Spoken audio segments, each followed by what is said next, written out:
All right, welcome back to episode 5 of the Scorecard. I want to just do a quick episode on the year in review and some takeaways I think you might find valuable too. So I think starting out just by the numbers, I made 6 long form videos on the main channel. I made 32 shorts. I had 3 videos on the second channel, this channel right here. I did 1 collab with another YouTuber, which I'll talk about in a second. And in terms of analytics, I gained 1,300 subscribers. I had 177,000 long form views and 108,000 shorts views. So starting out this year in January of 2025, I made a video on bowl season, and I really wanted to finish that video while bowl season was still relevant and people were still thinking about college football. So I just hit a flow state, got it done very quickly, and I was still proud of the final product. And so I think that the lesson I learned from that video is that urgency can force efficiency. I think for me especially, I have ADHD, and that's kind of something that I've learned about that condition, is that sometimes you need someone to force you to lock in, and when you lock in you can really get a lot done. And so that's kind of what I felt with that video. And then after that, I chose to experiment a little bit more, and I made a video on Ryan and Ben Finley. If you don't know who those people are, I don't blame you. So it ended up being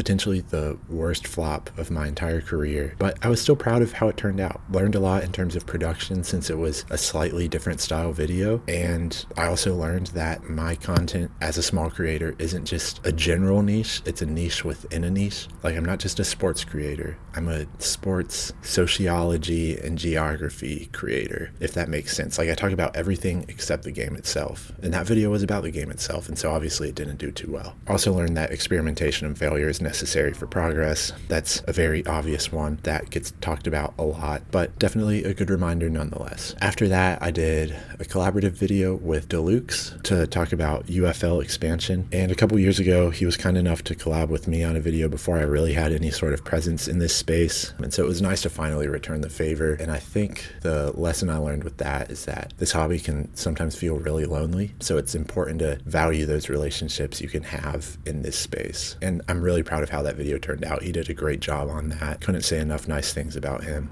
But yeah, definitely go sub to him and support his channel as well. Then after that, I chose to slow things down, at least in the public eye, and I was working a lot in the background on what I called Project Slingshot, which if you go back to I think episode 2 and 3 of the Scorecard, I talk a little bit about that, my takeaways from that. It was back-to-back long form videos in the span of a month and about 20 shorts, and I think the lesson I learned from that is that full-time content creation doesn't have to be the dream.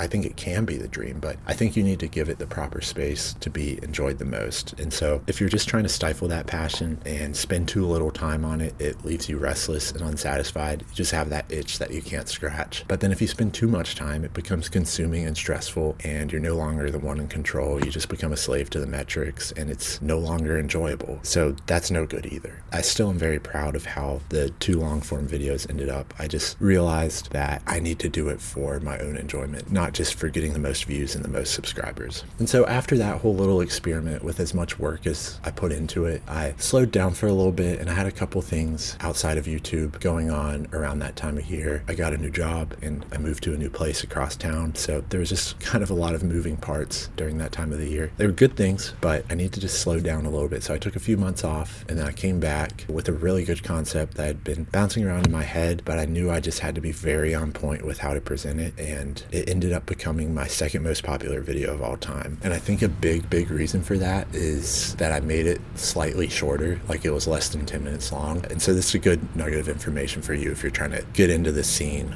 on YouTube, is if you're a small creator, shorter videos are actually really good for initial exposure because it's a low investment cost. I've heard it a lot just in the creator space of people saying, oh, make longer videos, that increases your profitability and all this. And it's like, okay, yeah, maybe if you have an established audience, but if you don't have an established audience, you need to get exposure. So I would make shorter, long form videos with great thumbnails. They're easier to pump out, and they're much more digestible to a new viewer. And so outside of YouTube, I mentioned it, I got a new job. Listen to the last episode on that, and I moved to a new place. I'm in a new studio if you've seen my main channel videos. I also got re-involved in an old passion of graphic design and met and worked with some amazing people, and I think that that's really important to make sure that you're exercising your creative mind in more ways than one. It's like if you just hit legs every day or you just hit chest every day, you're not going to be a healthy individual. And it's the same way with your brain. If you aren't exercising your brain in multiple ways, it's not going to be healthy, and you're not going to see as much progress as you want. So I think it's safe to say that this year was a positive one, and I'm looking forward to keeping up the momentum. Subscribe to this channel and ask me a question. There's a link in the description below if you have any questions for me, and subscribe to the main channel if you aren't subbed already and are interested in that type of video if you like sports. I will see you all in the next one. Stay safe out there.